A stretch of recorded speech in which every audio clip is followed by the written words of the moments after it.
Hello everyone, welcome to another edition of VAFA Tragics. Great to have your company for another week, and great to have your company, Nick Armistead. Oh, thank you, Lenny. I was out at Harry Trott on the weekend. Great grand final replay, which I know we'll get into later. Yeah, we certainly will. Let's kick it off with your highlight from the weekend. What did you take out of the weekend? I'm going to Melbourne University, and Caitlin Greiser from the Muggers debuted in just her 9th game ever. So she played 8 games of TAC Cup, and now she's come for her first game for Melbourne Uni and kicked 5 goals. That is a supreme effort. It's an exceptional effort. Fantastic below her knees, and have a look at this snap in the first quarter, and she was banging them home from 50 as well. So she's going to come straight into the big V squad. Is she really? Yes, she is. Fantastic. Okay, well done, Caitlin. I'm going to just, I actually thought I saw the goal of the year on the weekend. Uni Blacks and Old Kerry. Joel Beasley with this volley from the goal square, a little cross over there from Carlson into the goal square, and Beasley does the rest.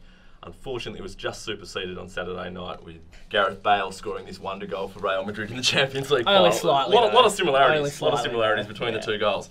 My actual highlight, though, on a VAFA sense, though, was I don't know. I was out in Windsor on Saturday night. Came across a couple of goal umpires in white jackets, the old AFL, VFL style white jackets. Apparently, and then I went back and looked at the tapes from the weekend. And at Elstormick Park on the weekend, OMs and Delbosc, we've got about 30 goal umpires behind the goals. What's going on? Well, clearly I think it's maybe, I don't know, if I'm going to be honest, I think it may be a Bucks. Maybe. It could have been a Bucks. I don't think Chile asked them all to come down to helping goal umpire down there, but I like it. We could, more of that, please. I reckon. Yeah, oh, certainly. Right, into the footy. William Buck Premier. Let's kick it off. The story of the weekend for me was Old Scotch getting their first win of the year at last over Old Zaverians. Yeah, now we've spoken about it before. They've got close. 7 weeks in a row now. They've snapped that 7-game losing streak. Further 9 goals to 7 in the second half after leading by 4 at half-time was enough for the Cardinals to overcome the Zavs with Jack Bull and Andy Delbosc leading the charge, while James Sansom, who's been kicking goals all year, kicked 3. Yeah, and it throws Zavs back into that mix for what's happening below them. They'll be looking down as well as looking up what's ahead. It does, and how good's that for Scotch? They've moved from 10th to 9th, so it didn't matter that they didn't win a game in the first 7 weeks. They've already moved up, and they're only 1 game now behind Zavs. Yeah, the other big game of the round was Collegians St Kevin's, which you said on the podcast was a grand final preview. I noticed the podcast with Joey Pignataro, and there's a special guest this week who did a pretty good job, I thought. Oh, I thought you did a pretty good job. I think we said that at the end, didn't we? Yeah, no, I think so. But Collegians, I think it was predictable. Predictable. That they'd win this. With the outs that they had last week. The outs that they had, Willie J, they had Matt Jenkinson. Backs against the wall. Everyone Anthony Brun.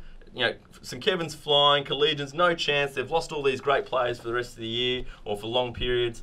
Everyone's thinking, oh, well, that's the grand final race done. St Kevin's are just going to go and march on. Didn't happen. Collegians have shown they're right in this still. They did, and this was the game that I found myself at, and they had 31 scoring shots to 18. Now, while Scob were within 9 points at three-quarter time, Collegians had 20 more inside 50s, and they were just dominant with possession throughout the game. Scob, for me, they were missing Tom Jock and they were missing Anthony Lynch. But Anthony Lynch, for me, is the most important part of that setup. They lacked an intimidation factor and they lacked that strength. Nankervis was serviceable. I think Penberthy was one of the best players for Collegians. Oh, he's a great player. He's fantastic. Yeah. But they certainly missed Anthony Lynch, and the sooner they can get him back from a broken finger, the better. Now, another question for you. When are you going to admit that Old Brighton are actually a pretty good side? I've been admitting this all season.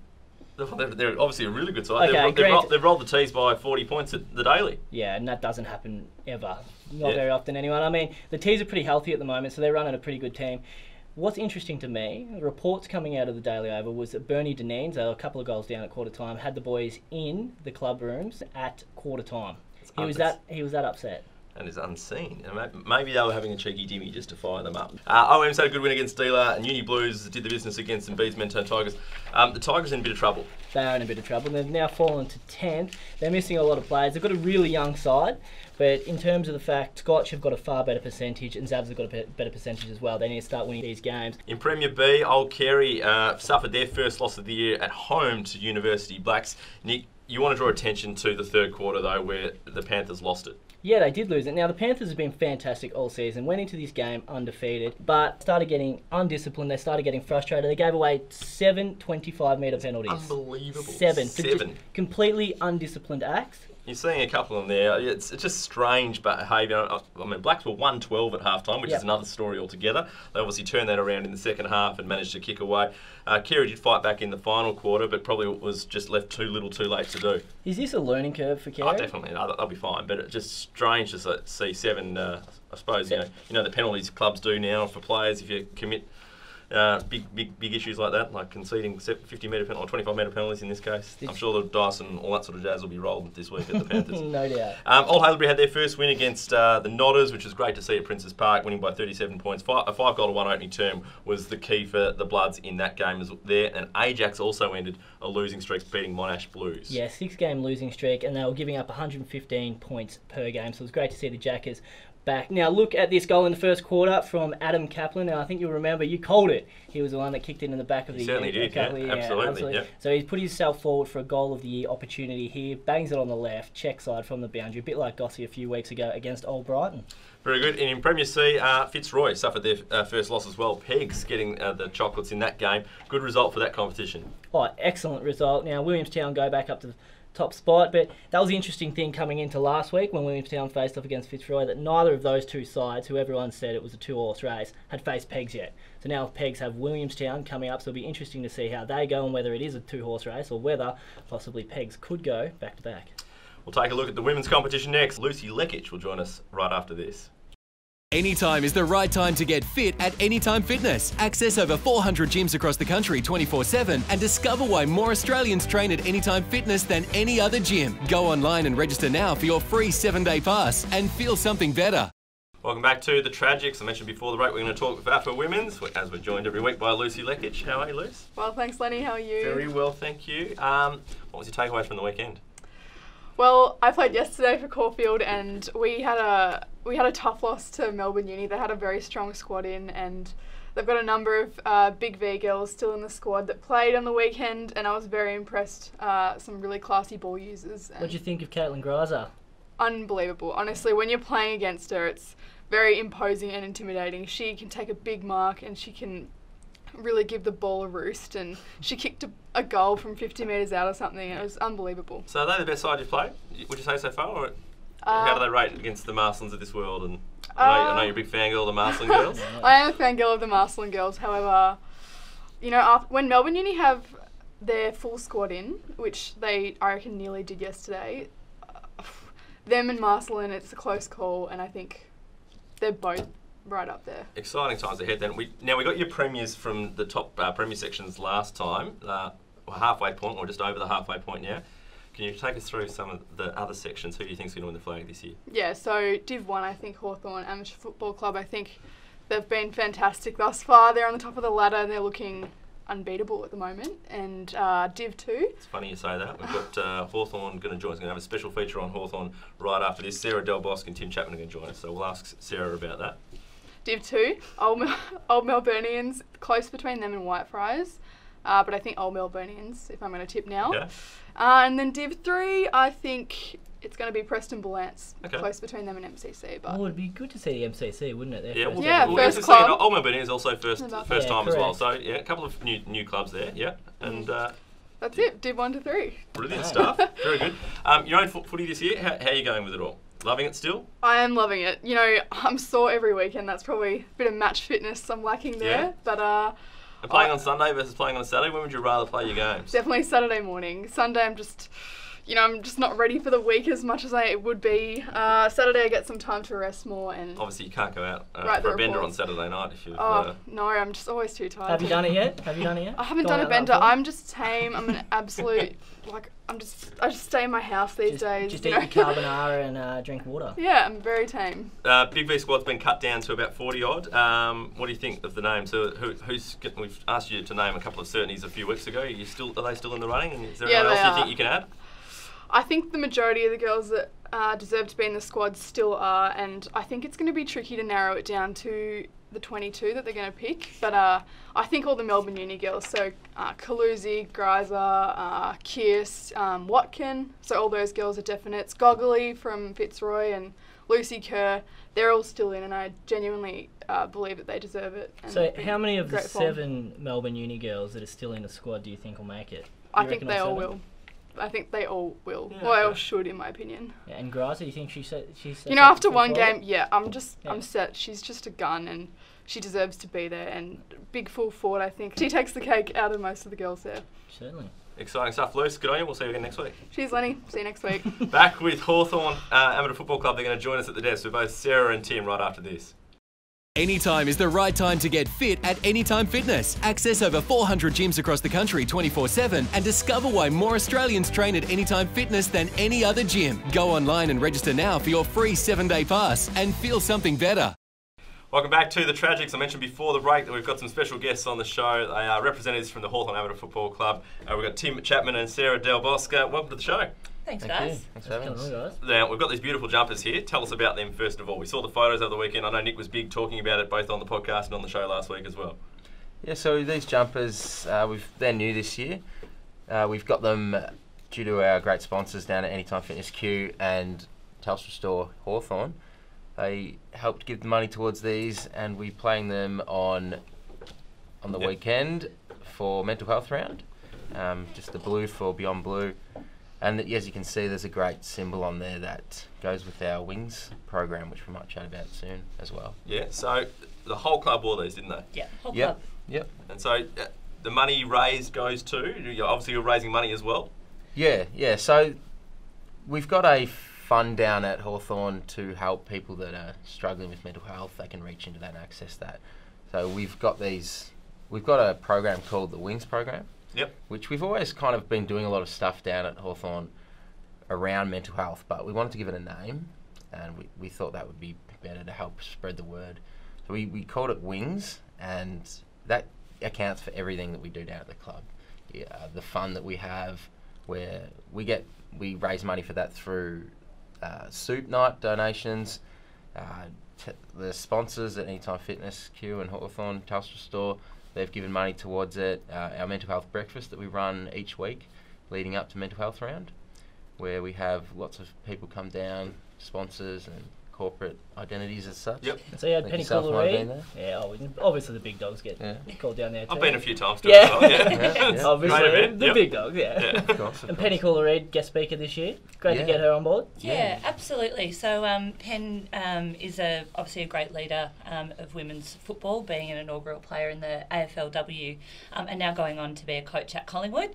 And so her and I actually played together a lot longer ago than I'd like to actually admit. But I reached out to her. She has an incredible personal story that, is hers to tell, but she was really there to be an ambassador for Are You OK?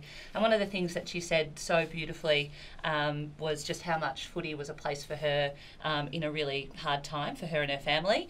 And that just really resonates with us at the club, being 10 years ago that we lost our own players. And so the club really wanted to get behind making sure that we can make a difference in that space and make sure that, that's not something that happens at our club or any club ever again. Well, something I want to touch on is the release of your video throughout the week. Now, fantastic. It's on your screens now. It's a fantastic video, and I think you can see Tim actually stars in it, and you're a part of it. Can you tell us about the idea behind this video? Yeah, so the idea behind that is we really wanted to spread a message out there that show off what we were doing. We had two goals that we wanted from the video release, which was to spread a message about that mental health can affect anyone, regardless of who you are or what you do, and that also to show that we've got a foundation in place called the Wings program that helps to raise money for people that need it, and they can access that fund. So it was just about what Sarah mentioned before, a club being a place where everybody can come together and be supported as a family. I think traditionally the football clubs are known to be toughen up and not talk about those sort of things, and we've wanted to change that message and show that it's okay to talk. We're all here to support each other, and really, we want other clubs to get involved and do something similar. Yeah, it's a fantastic movement, you guys, and it's just getting bigger and bigger every year with what Hawthorn has been able to do. Onto the footy, winning form's good form, isn't it? Yeah, Absolutely. It's pretty exciting. Yeah. So we had all three clubs or teams out wearing the colours, and 3 wins on the weekend, which was pretty exciting. Yeah. One of our senior members at the club may or may not have had to do a bit of a can shoe as a punishment for that. Well, not a punishment, but he said a privilege. A privilege, it's of a course. privilege. So a shoey. A shoey, yeah, a shoey. Yeah. So as a prize. As a prize, Is there any vision of this? Yeah, there's definitely there could be footage. some I'm sure sneaking we can around out find it. there. Yeah, I might have to get some vision of this off here. Yeah. Yeah, it's fantastic. as a reward for us all. Yeah. So after last year being relegated, I'll speak to the guys Yep. first. Yep. After being relegated, obviously numbers came through, recruiting. How did that all go to make sure you were bouncing back this year? we were fortunate enough to our recruiting personnel did a wonderful job in getting some new players down to the club, some great personalities as well as some great footballers, and we've started the season really well. We're really positive about things moving forward, and I think we've got what it takes to get the job done. Do you see Glen Ira as being your biggest threat this year to perhaps getting that crown? Yeah, I think so. Traditionally, they've got a bit of a rivalry with us over the years, and I think stemming back even to the Griffins last time we won a premiership, which was about 10 years ago this year, or 20 years ago. Yep. And so that's been a long rivalry, and we think that we can take it right up to them this year when we meet. Well, you've obviously got a bit of pressure on you because last year was super disappointing for the men's. Not so much for you girls though, taking out the flag in Development Division 4. Yeah. It was amazing. So it was our first year, and we started with pretty humble beginnings, literally 5 at training. So to kind of even get a team up and running, and then to find ourselves in finals, and then in the big one in the grand final was just an absolute dream come true. You were pivotal as part of the recruitment process of getting that team happening. How did you go about it? Who were you ringing? Well, anybody that would take a call. But we did things, women's footy is a little bit different in terms of, not every girl has had the opportunity to play footy since they were a junior. So we did things like get out to like our local Glenferrie Road Festival. We put up signs and posters around local gyms and, swimming pools and things like that. And that's how we found, most of our girls, just girls that wanted to be fit and have a go. Yep. And then, thankfully they all came down and brought quite a few friends with them. So that was pretty good. You took on a few things in your first couple of years, haven't you? Obviously the Premiership captain, co-vice president and women's football manager. So you've just jumped right in the deep end. Yeah, I just thought I'd do it by halves. So, just 1 or 2 roles here or there. But no, it's just such a beautiful club, and being able to play any kind of leadership role there alongside our boys and really move footy into being a more progressive place for women, girls and club members to be in was a really great opportunity. Change room's pretty cramped down at Hawthorn. How do we go with that? Well, look, I've got to move my bag at half time so that the boys can come in. But other than that, we've got amazing respect for each other, and we just make it work. Yeah. Excellent. And obviously the boys, just lastly, the girls coming on board, you guys have obviously embraced them. It's a real club atmosphere down there. Yeah, it's amazing, and a lot of people have said that it's just changed the vibe of the club. Everyone's really close together, and we feel like a big family down there now. Have we taught each other the words to the song. We raised it on the Tragics last week. Yes, so the lyrics Classic may have been up on the wall this stitch week up. Down the stairs, I think. Absolute stitch up. Yeah. I'd like to go on record that I do know the words, but one word. So what happened? I got true captain. True captain. I have taken it for the team, and had to, as you say, you were mentioning roll the dice earlier. I didn't know a word in the song, so I have rolled the dice, and I played on the weekend with a bright blue hand. So when did you have to put your hand blue? Yeah, about 5 minutes before the game. Oh, really? Into a nice ice cold bucket of water with blue food dye in there. Thanks, Dupper, my stitch-up master. Now you are doing some things right down there. Nick tweeted me on the weekend about this magnificent Tragics dim sim pricing. You've got the prices. Obviously, we're on this here at the Tragics.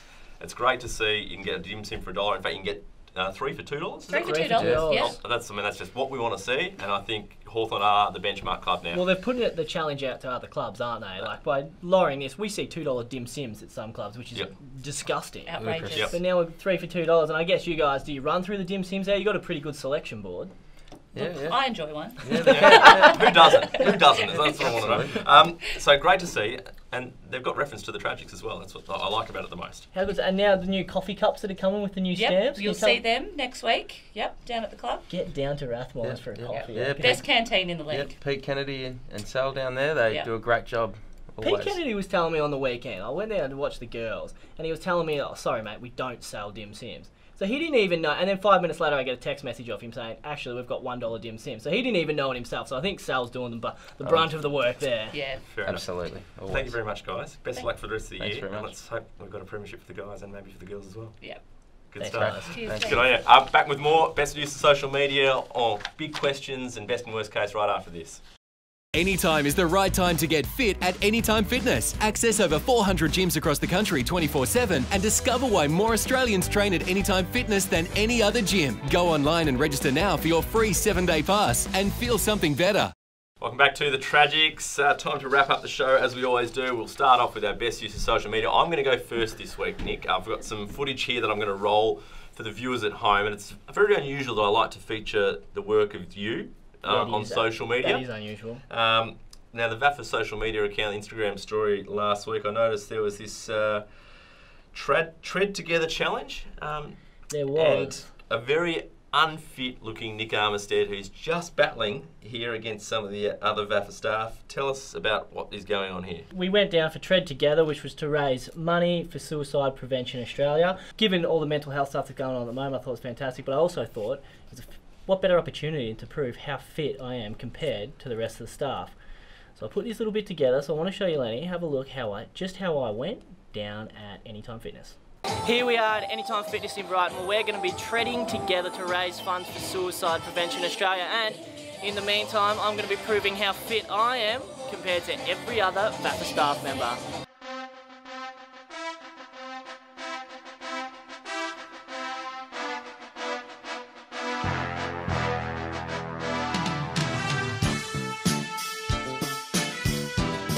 How you going anyway? I'm here. Yeah, good, Rachel. Nice to meet you. Where are you from?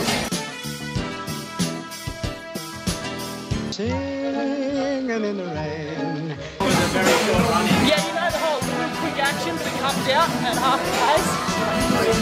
It's one of them. What a glorious feeling.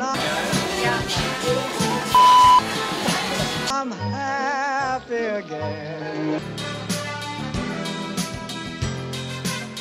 It's not the size of the dog in the fight, it's the size of the fight in the dog.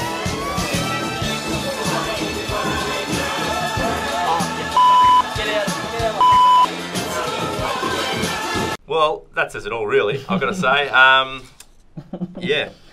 I'm just glad you didn't see the after effect of that too.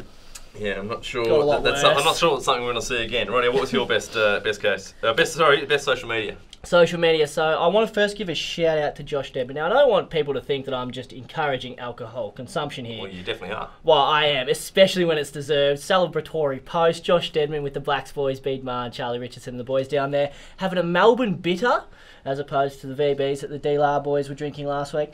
But I want to go, my best use of social media was South Melbourne District's women's team. Now, we talk often about how much we love the filming of the songs and how much, especially the girls, get into it. Now, I can safely say that all these girls knew the words, but what I'm loving is throwing water into the debutante's face, and it is more than you've seen before. They're absolutely bathing her there. It's fantastic stuff. Great stuff. Special mention to Old Scotch with their first win that loved seeing their song also come through on social media on the weekend. Right, quick questions. Nick, kick it off. What's the secret to Preston's recent success over Ormond and Hampton? I'll give you 2 words. George Wakeham. Been the coach there since their inception into the VAFA. Has won a couple of flags. They made finals in the other year. They're an unbelievable outfit. I would love, he's never going to lead them, obviously, but I'd love to see him at the higher levels to see how he go. Coach, yep. He's just an unbelievable person and coach as well. So that's the secret to their success, and they could do big things this year, Preston. Right, who's the most important player in the Big V squad in the men's side? Josh Fraser. He's a general down back, not just for OMs, but at Big V level. We know that he loves the Big V, and we're probably going to go with a pretty small and pretty quick with Jason Tutt and a few of the other boys down there this year. So he will be as crucial as anyone down back, and he will command the game from defence. Andrew, who will win Premier C? Well, now it's a really vexed question. Just all roads pointed to Fitzroy. I reckon Pegs has thrown the competition wide open. Willie obviously had another big 140-point win. The top 3 are now pretty much the standouts, aren't they? I still think it's going to be Fitzroy, though. My best case scenario on the weekend is that all clubs, much like Hawthorn Amateurs have done, is tweet their price of dim sims so that we don't have to go out to all 70 clubs to do the research. We're slowly working through it. We're slowly working through it, but I just want to know what the dim sim pricing is at all clubs. Worst case scenario? A team loses because a dog is let loose on the ground. Now, this isn't such a happy story, but on the weekend at Collegians, a dog was let loose, stopped play while Collegians were entering the forward 50. Now, they ended up winning by 28 points. But that was a potential goal that went begging because one of their spectators' dogs got loose. And if they had lost by less than a goal, you'd be pinpointing There's a fence around the... There is a fence. There's a wire fence around collegians as well. And I'm all for bringing your dog to the footy. During play, have it leashed. Please, guys. Yeah, it's a strange one. My worst case scenario is St Bede's lose at home to Old Scotch on the weekend. Given the tightness of that race down at the bottom end of the William Buck Premier, the Tigers need to have a win against the Cardinals. I would say the other way around as well. The Cardinals. Absolutely, but given now the percentage difference as well they have to make up, the Tigers must win. Right, that's all we've got time for on the Tragics. Hope you've enjoyed it. We'll see you again next week. Catch you then.